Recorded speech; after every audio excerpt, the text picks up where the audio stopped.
if you think learning Chinese pronunciation and learning Chinese tone are so hard, then you definitely need to listen to this.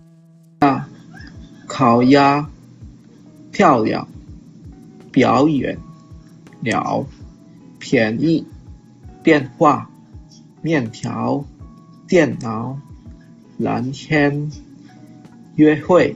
So when I first listened to Ali's audio, I was quite shocked as well because his pronunciation is absolutely beautiful. So just within a short time, literally a week's time, he actually literally blew my mind. So I just simply wanted to know what's his tip, what's his own experience of learning the tone. So I literally asked Ali to send me a video sharing his learning experience. So instead of just learning from me, let's see what can you learn from a student. Hello guys. So I'm gonna share my learning tips to pronounce pinyin and the tones according to my experience. Firstly, thank you Jenny for the lessons. Your explanation is quite good and I learned much about it, and also because you are a native speaker, so I can mimic pinyin and the tones correctly. So the first tip that we learned from Ali is that mimicking and shadowing is so important. So in this video, I'm not going to explain long because I have another video which is here. You can go there to have a look why mimicking and shadowing is literally one of the best way to learn pronunciation. The thing I want to share is you all must know why Chinese people talk so loud and looks like they get angry when they talk. If you watch Chinese movie or watch YouTube about Chinese, or even you talk to them face to face, I finally know why they talk like that. It's because the tones and the pronunciation means a lot to them. So I think that's why they have to say it like that. And how? Yeah, they need to speak it loudly and like they angry when they talk.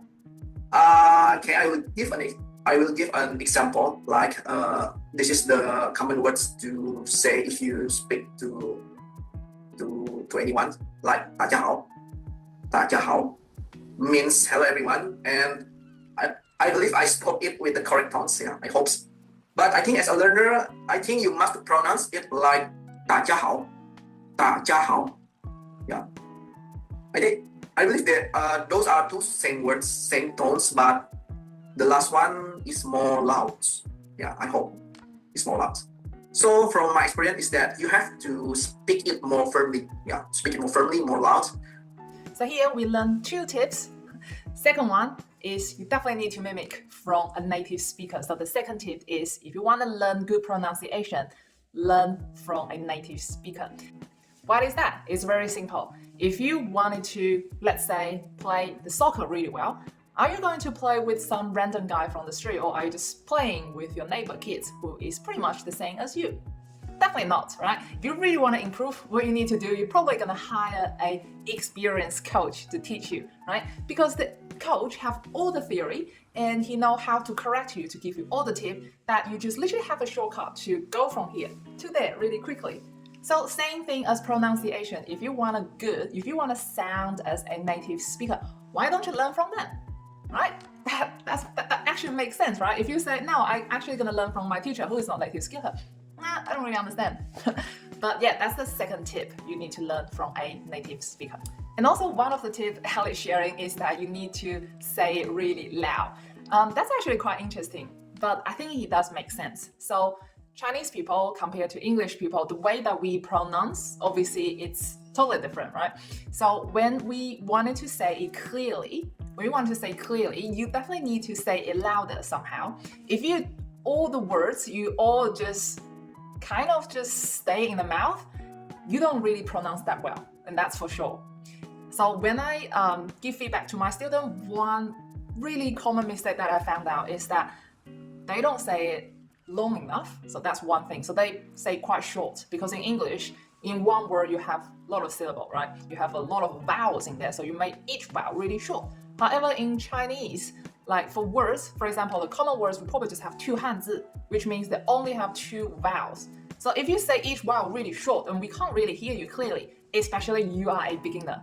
So if you want to be good, if you want to be sounds like a native speaker. At the very beginning, you gotta emphasize those words a lot. So I think that's what Ellie's trying to say. Say it loud, it means you make it longer. Say it louder, say it firmer. So that's his third tip. It's okay if you say it wrong tone at the first time. I also did that mistakes too. And that's what Jenny's job to do, is correct your mistakes. Okay? Actually, I can't share much things because I'm still learning too, yeah. But my only tips is to, when you learn Chinese, when you want to have a conversation with Chinese, you have to speak more firm, more confidence, and more loud. Yeah, okay. Because we started from the beginning, I believe making mistakes is normal, and we have Jenny here is to correct us. Okay. Yeah, that's a tip from me. That's it. Let's learn together. Bye. So the fourth tip Ellie shared is ask for feedback. So for a lot of Chinese learner, first of all, what they're doing is literally going to online to find out those free resources for learning pinyin. That's completely fine. I'm not saying that's wrong. It's fine. However, there's only one big disadvantage, is no one telling you if you're doing right or wrong. Pronunciation is so important. If you're not talking to someone and asking for feedback, how did you know the words that you pronounce is actually exactly the same as the teacher pronounced in the video? The only way to finding that one out is to asking for feedback. How do you ask for feedback? You literally record it, send it to the teacher, and let the teacher, and that teacher have to be a native speaker, by the way, send it to the teacher and then let the teacher telling you, no, that's not how we say it, or yes, correct, you say perfectly. Plus, when you hear from a native speaker telling you you're saying correctly, that will boost your confidence a lot. Okay, the last tips that Ellie shared to us is not scared of making mistake, right? Don't be afraid of making mistake. So making mistake is absolutely normal, right? It's literally a part of learning a new skill. I don't believe anyone can learn a skill without making any mistake. However, a lot of students, when they learn the language, they actually feel embarrassed or they actually feel bad if someone telling them, oh, you say this wrong, can you say that again? It's like a rejection, right? Or someone not really agree with what you just did. However, think it as a positive feedback. So if you ever talk to some of the Chinese speakers who study Chinese long, you'll find out they all have the same frustration, which is they all frustrate with the fact that all the Chinese friend or the Chinese colleague that they know, they never give critical feedback. They always say, oh yeah, you're doing good, you're doing right. So they not correct their mistake. So they're all frustrated about it. So if you're new and you hear from your teacher that you need to correct this, correct that, don't think as a negative process. It's actually good. It's actually all the other students who has already learned it for such a long time, what they're hoping for, what they ask for. That's how you improve, right? If nothing you need to improve, then what? So you're gonna be perfect from the very beginning, right? All right, so that's the 5 tips the student Ellie shared to you. Hope that's gonna help you with your Chinese pronunciation. Also, if you wanted to learn Chinese pronunciation well, if you want to be as good as my student Ellie, there is a free audio for you to download so that you can practice the Chinese pronunciation just by mimicking and shadowing from the native speaker, which is me. This is completely free. So if you're really interested, you can comment below with confidence speaking Chinese and I will send you a link and I will tell you how to download that free audio. So that's it for today. Hopefully this will help you with your Chinese pronunciation learning journey. And I will see you next time. Bye.